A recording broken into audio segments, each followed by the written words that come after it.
You are not running out of time. You are spending it right now, on this, on whatever came before this, on whatever comes after. The spending does not stop. It never stops. Not for rest, not for good intentions, not for the seasons when you are getting ready to begin. The time moves through you whether you are building with it or not. And the question is never whether the time is being spent. It is always whether the spending is building anything. Most people answer that question at the end.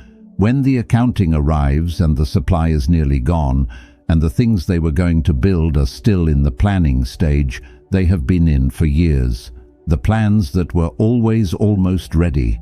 The project that needed one more thing before it could begin. The life that was always going to start properly once the circumstances finally cooperated. The circumstances were never going to cooperate. That is not how circumstances work. They are not arranged for your convenience. They arrive as they arrive. And the people who built things built them inside the circumstances that arrived, rather than waiting for the circumstances they needed. 6 truths. Each one points at a different way you have been spending the time without building anything with it. Each one is designed to change that. Not eventually, now. Because now is the only moment that has ever been available for the building. If you are done spending the time on waiting and ready to spend it on building, comment below. I am building now. 1. Stop waiting.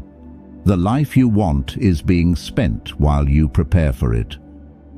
The preparation never ends because readiness never arrives. That is the trap.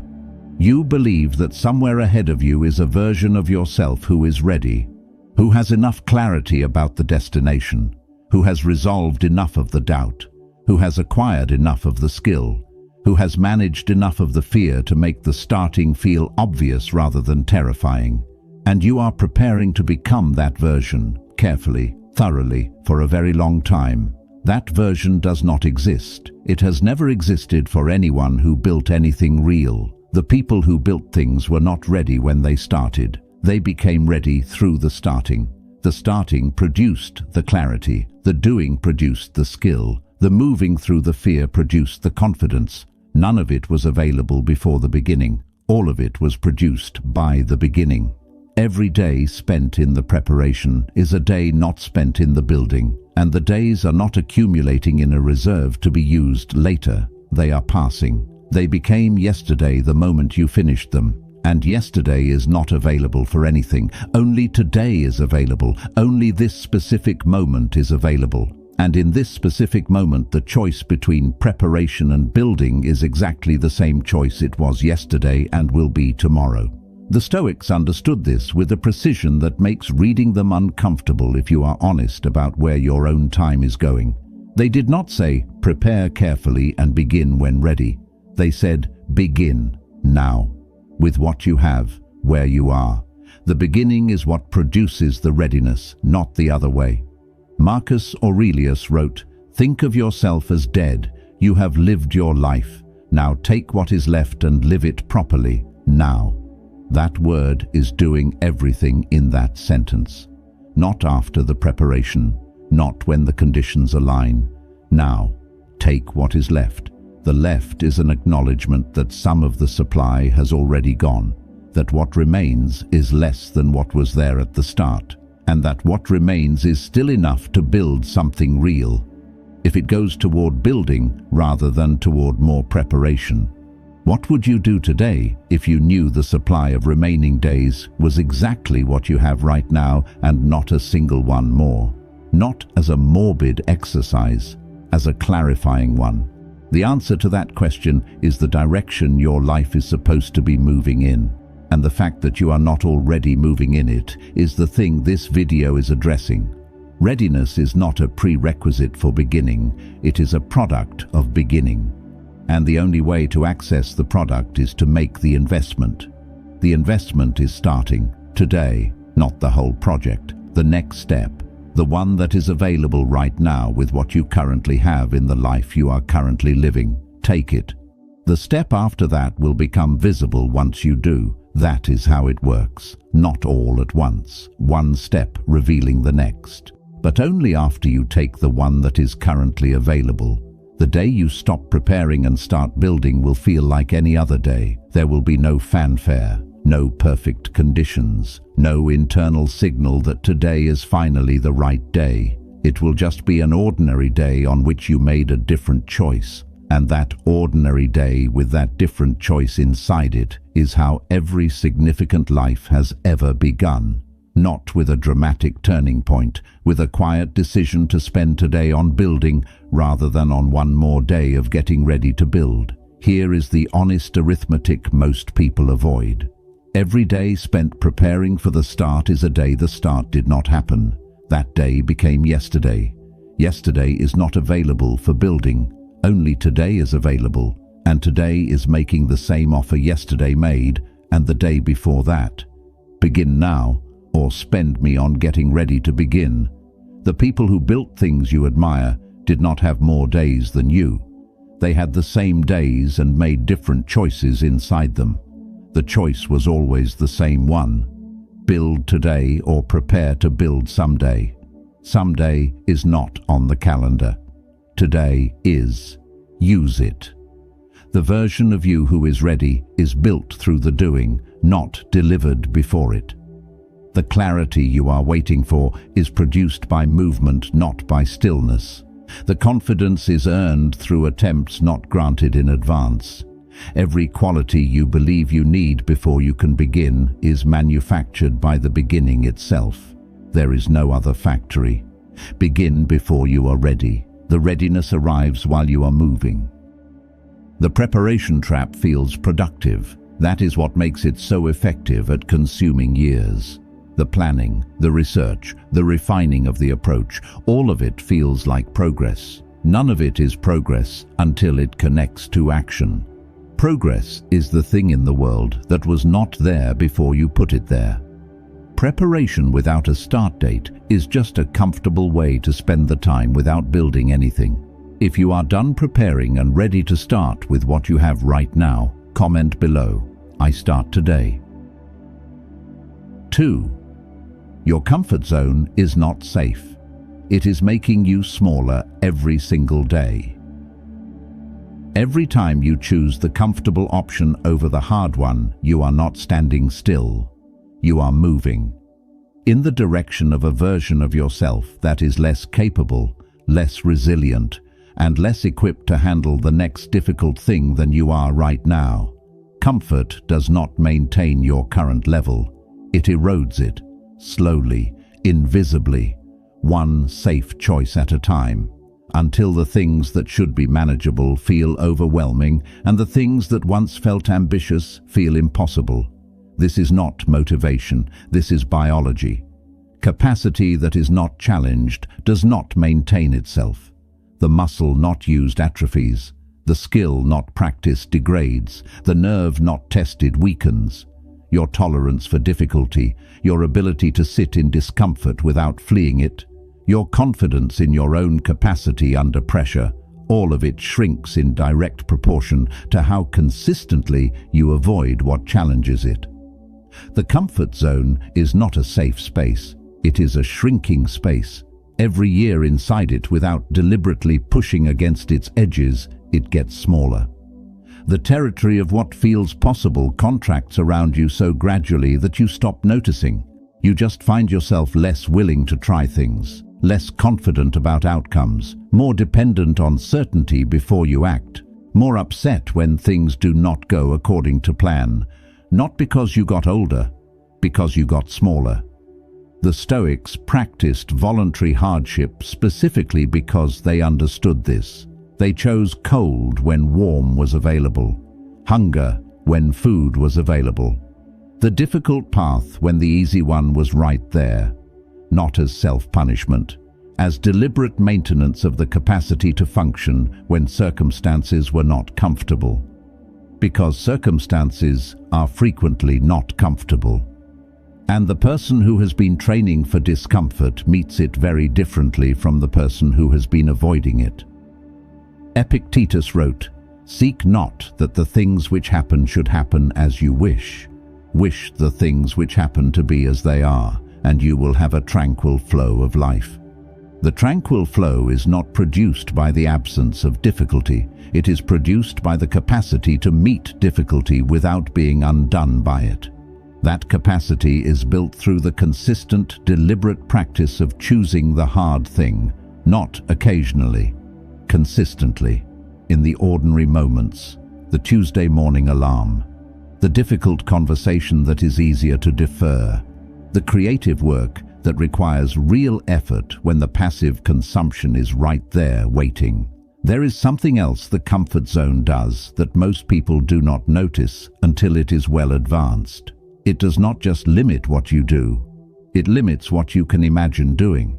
After enough years of consistently choosing easy over hard, the imagination itself contracts. The possibilities that used to feel available start to feel like they belong to a different kind of person. A type of person you have gradually decided you are not. You are that type of person. The comfort zone convinced you otherwise. Reverse it. One hard choice at a time. Not to prove anything to anyone, to maintain the accurate belief that you are capable of more than the comfortable version of your life has been requiring from you. Here is what the contraction of the comfort zone actually costs you over time. It costs you the belief that you are capable of more. And that belief is the foundation of everything. You cannot build a life bigger than the life you believe you are capable of building.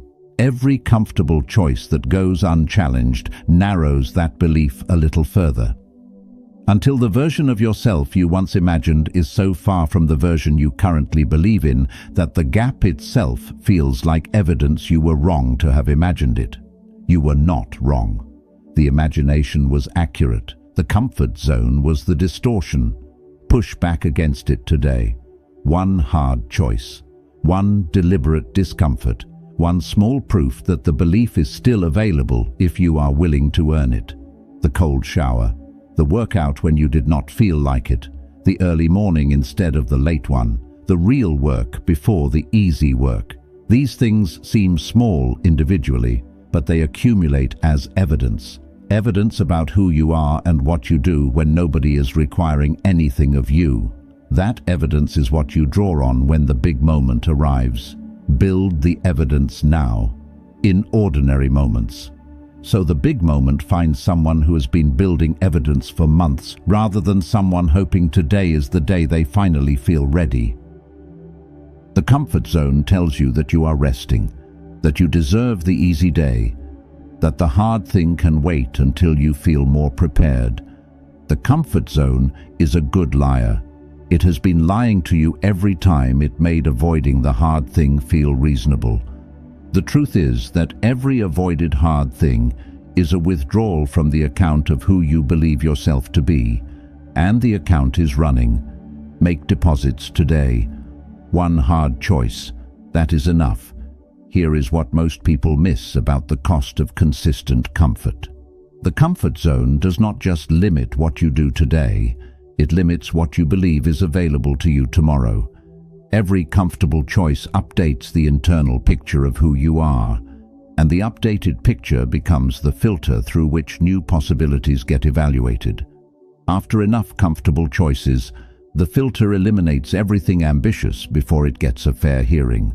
Not because the ambitious thing is impossible, because the person doing the filtering no longer believes themselves to be the kind of person for whom it is possible. That is the deepest cost of the comfort zone, not the missed opportunities, the missed belief in the opportunities. Recover the belief, one hard choice at a time, today.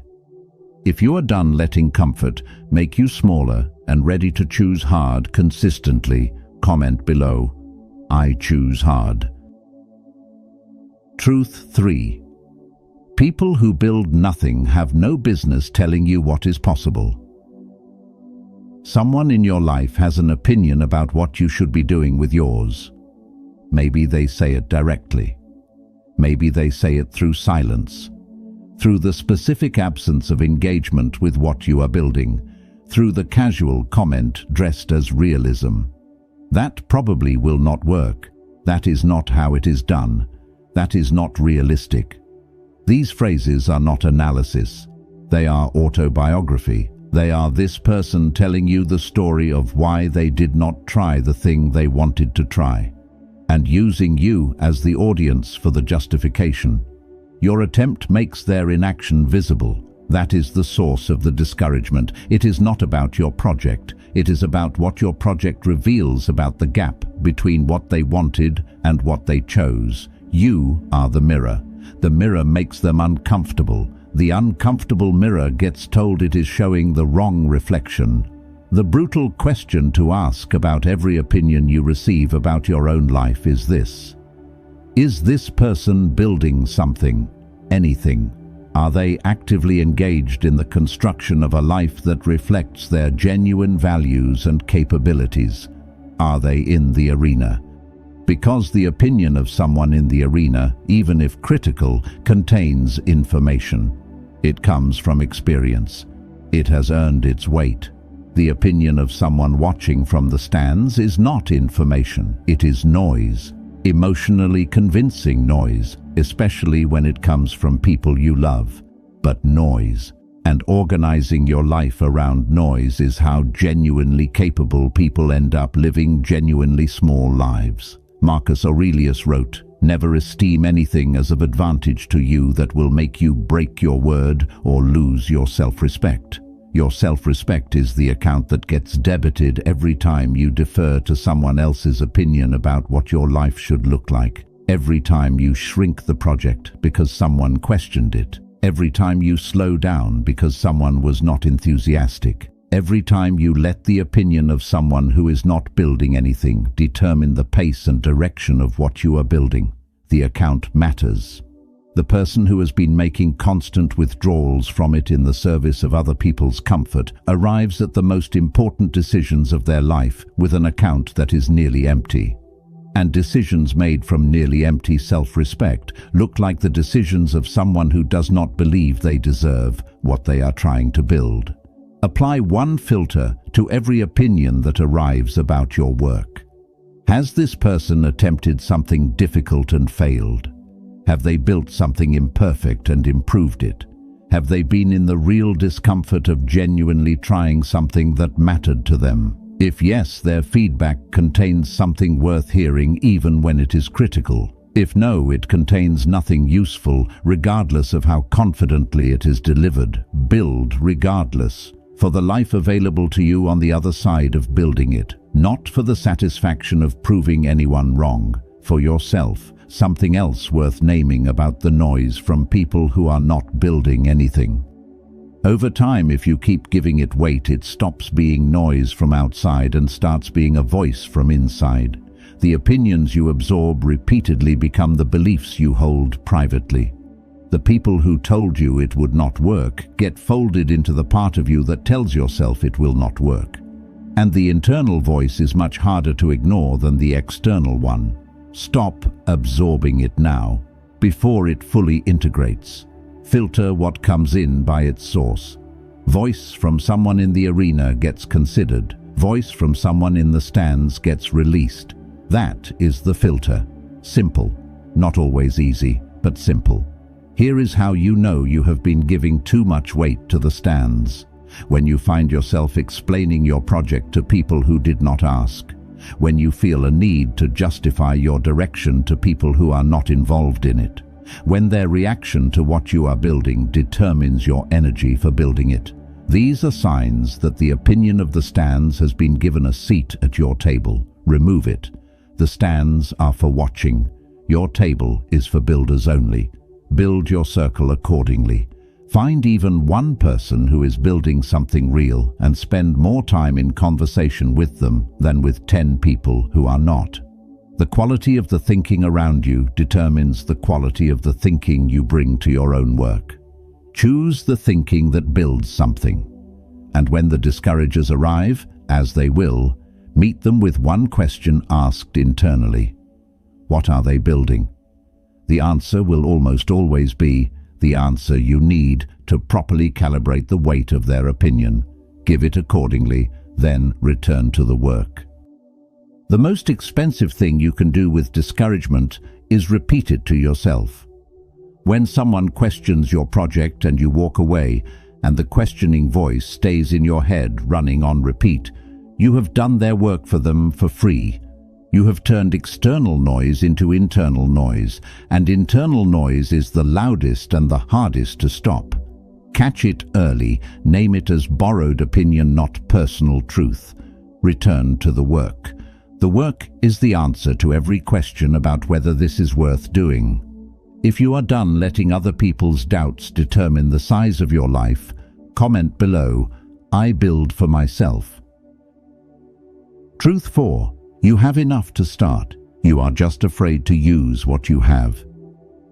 The resource you believe is missing is not what is stopping you. More time, more money, more connections, more skill, more certainty. You have identified the gap and you are waiting for it to close before you begin. But the gap is not closing. It is not closing because the gap is not the real problem. The real problem is the discomfort of using the resources you currently have seriously enough that the attempt becomes visible and the failure becomes possible. Not starting means not failing. Publicly, at something that matters to you, and that specific fear, the fear of visible failure at something genuinely important, is dressed up as a resource problem because resource problems feel more legitimate than courage problems. You cannot be blamed for not having enough money. You can be blamed, at least in the story you tell yourself, for not having enough nerve.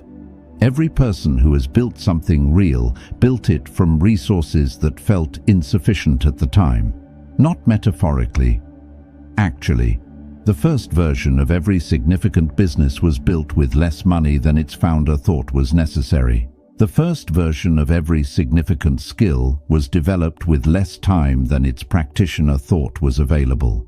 Insufficient resources are not a disqualifying condition.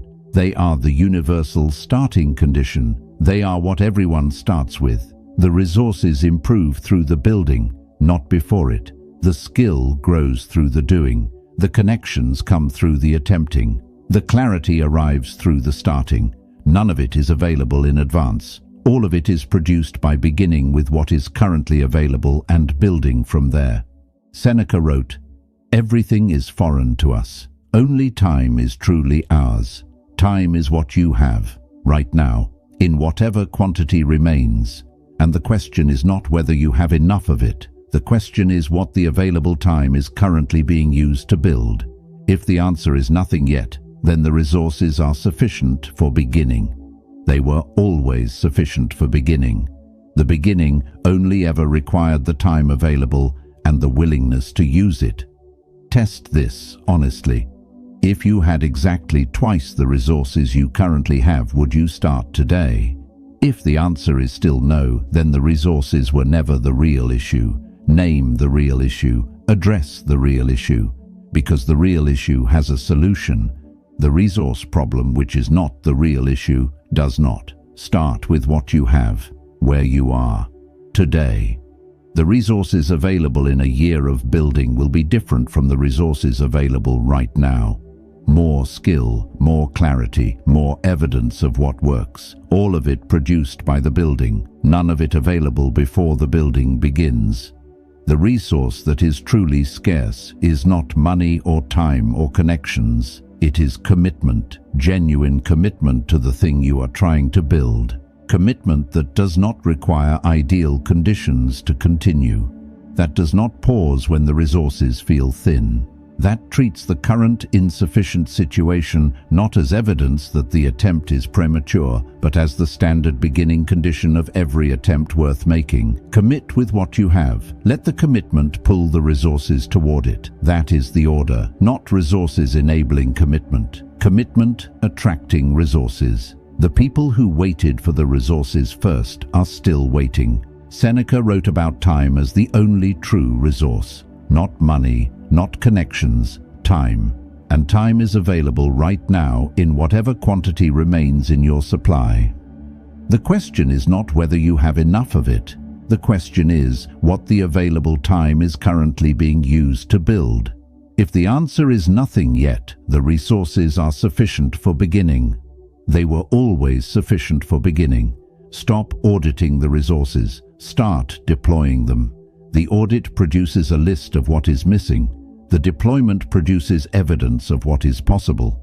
The evidence is what you actually need, and the evidence only comes from the doing.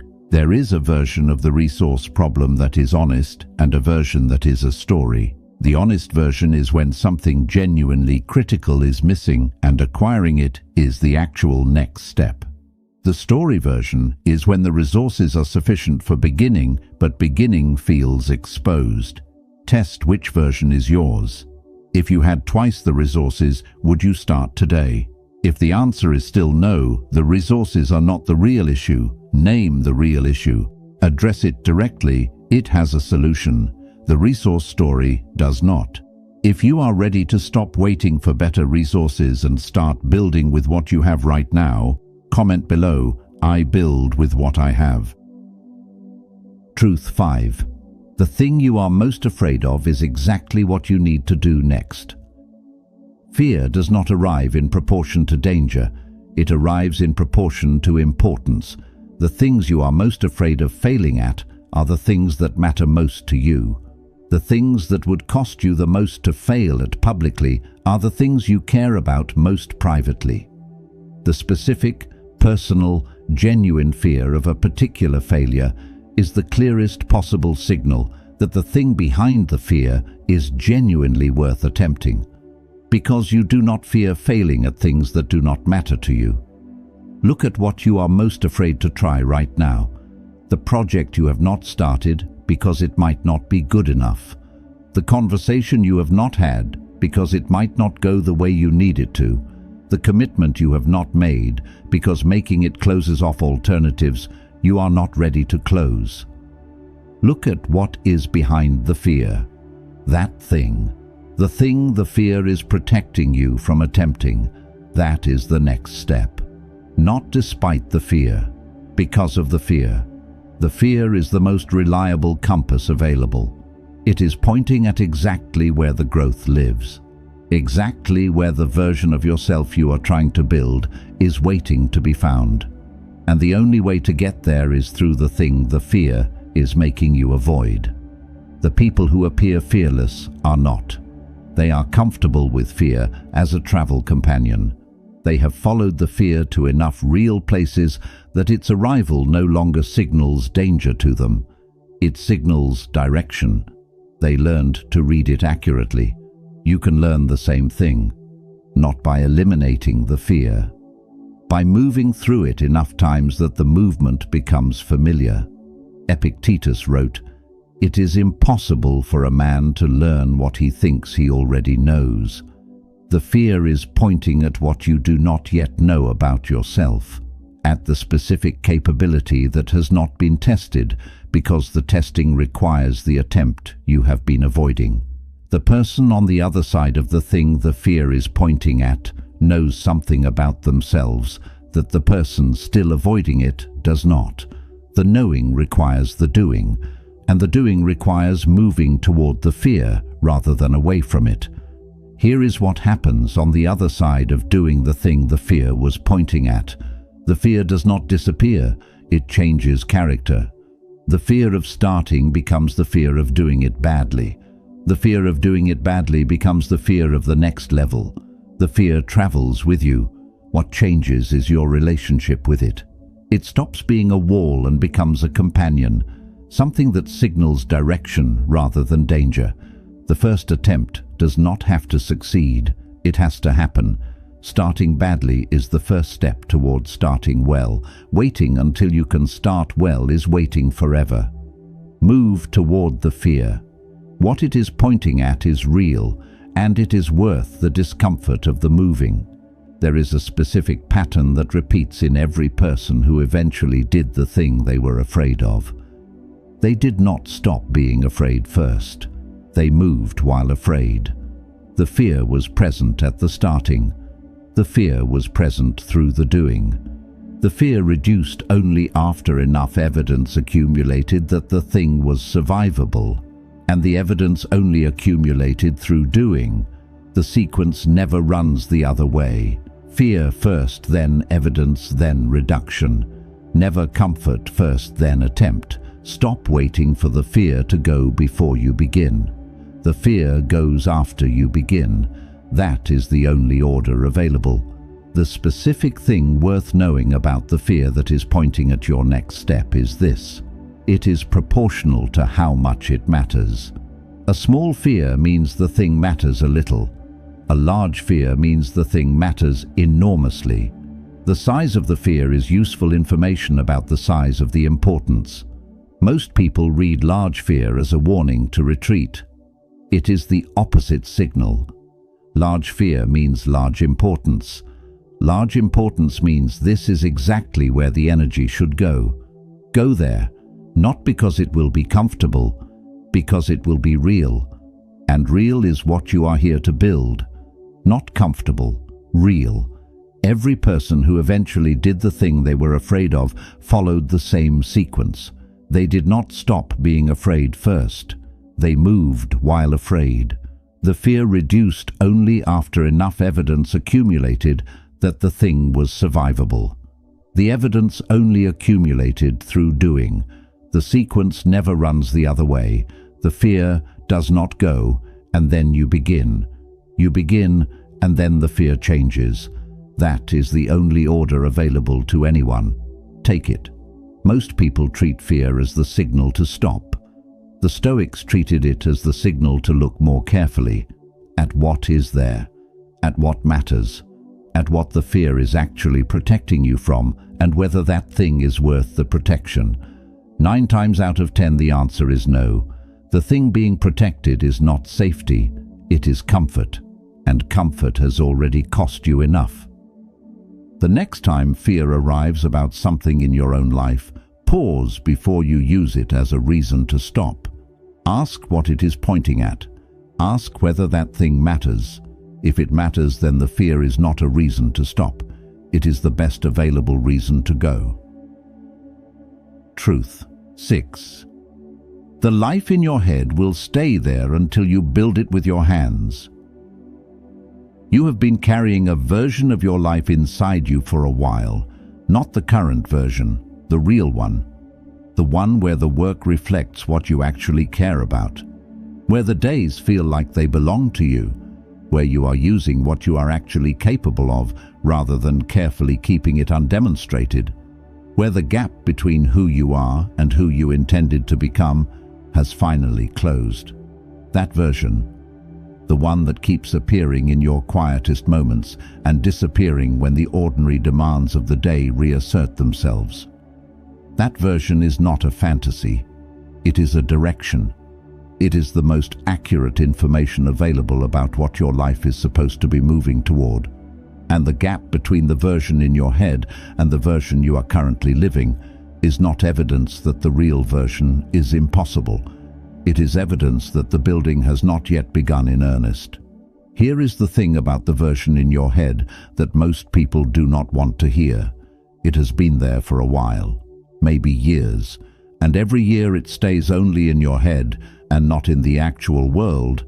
It loses a little of its power over you. The imagination becomes the substitute for the thing itself. The planning becomes the project. The thinking about the doing becomes what happens instead of the doing, and the gap between the imagined life and the actual one stays exactly where it was, because thinking does not close the gap. Building closes the gap. Most people never build the first version because they are protecting the perfection of the version that only exists in their head. That version is safe. It has never been exposed to reality, so it has never been found insufficient. It exists in a protected state, where it is always as good as imagination can make it. The actual built version will be found insufficient in specific ways. Build it anyway.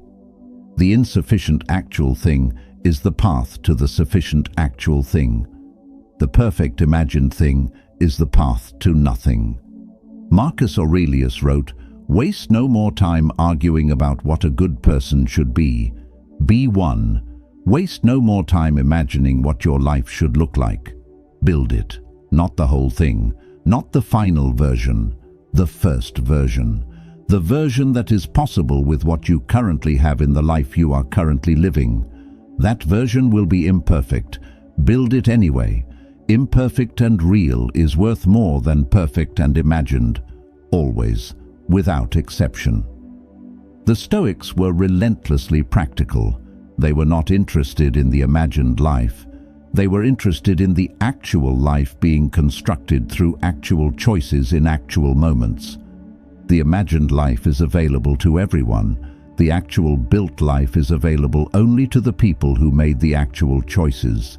In the ordinary moments, the Tuesday afternoon, the early morning, the specific available moment that is this one right now. The life in your head is built one choice at a time in the actual world.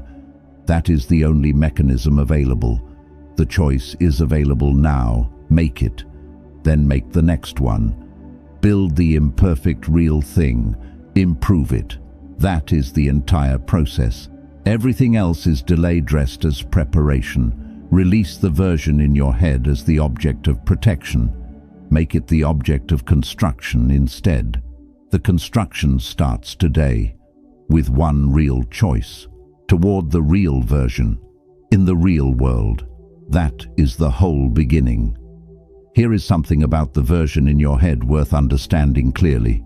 It has been waiting for you, not the other way around. The life you want to be living is not running from you. It is sitting there, available, waiting for the choices that build it. The version in your head did not move further away while you were getting ready. It stayed exactly where it was, patient, unchanging, available the moment you decide to build toward it, rather than just carry it. Start building toward it today. One real piece, the email, the page, the conversation, the commitment made out loud rather than only privately. One piece of the version in your head that exists in the real world by the end of today that did not exist in the real world when today started. That is enough. That is the whole assignment for today. Tomorrow the assignment is the same. One more piece. Real, in the world, not in the planning, not in the notes. In the actual world where it can be seen and used and improved. The accumulation of one piece per day across a year is 365 pieces of the version in your head that now exist in the real world. Most things worth building require fewer pieces than that. You have more than enough time. You have today. The version of your life that is worth living is one piece away from being more real than it was before. Make the piece. Do it today. The life in your head moves into the real world one choice at a time. Make the choice. Now. The life in your head has been waiting with more patience than you have shown in returning to it. It has not moved. It has not become less possible. It has not been claimed by anyone else. It is sitting there with your name on it and no expiry date, except the one you carry. And the one you carry is moving in one direction only, toward less time, toward fewer remaining days, toward the moment when the window that is open right now closes. That moment is not today. Today the window is open, the life is waiting, the choice is available. Make it. Everything else is detail that gets handled after the beginning. The beginning is the only thing that cannot be handled later. If you are done imagining the life you want and ready to start building it with your actual choices today, comment below, I build the life now. 6 truths. 1 direction. You are spending the time right now. The spending does not stop while you decide how to build with it. Stop waiting for the moment you are ready, because that moment is produced by starting, not by waiting. Stop using comfort as a hiding place because it is making you smaller, not safer. Stop giving weight to the opinions of people who are not building anything because their opinions are not information.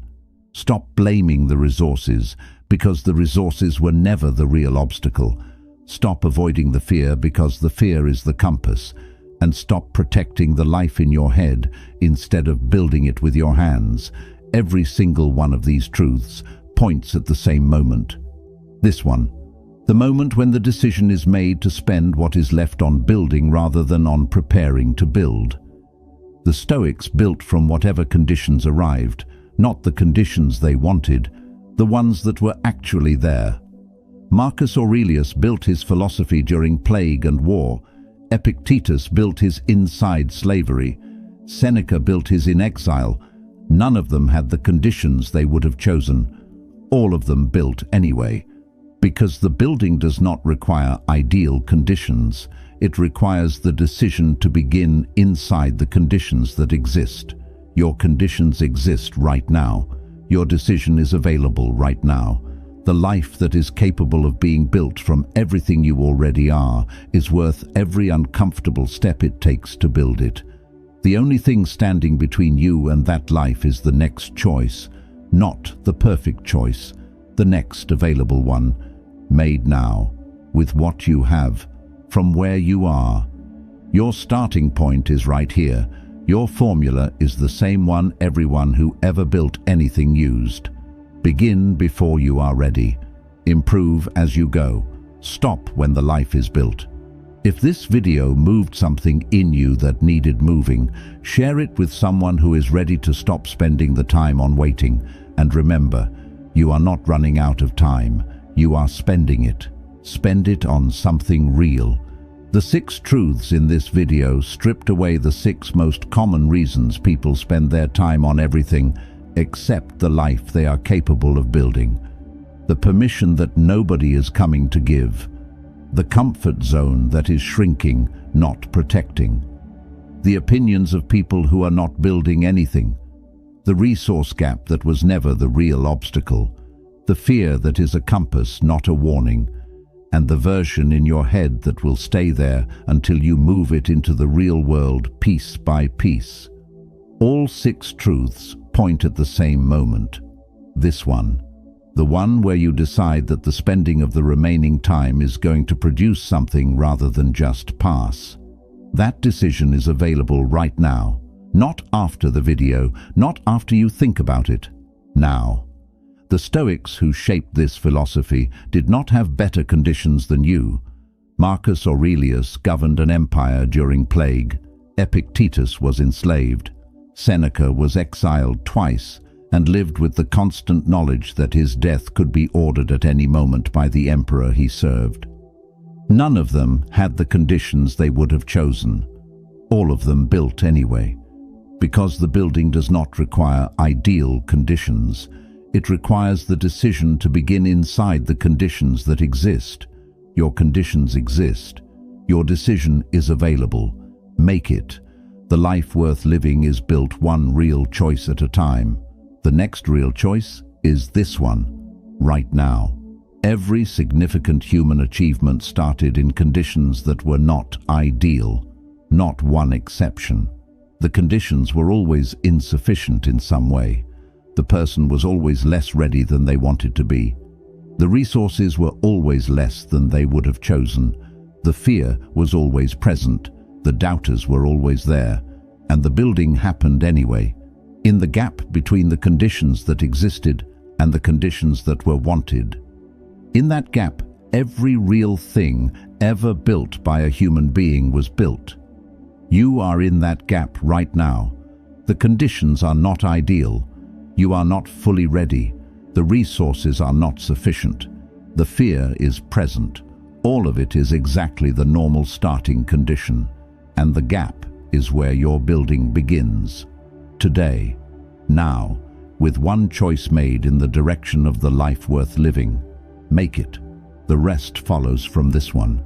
Everything else has always followed from this one.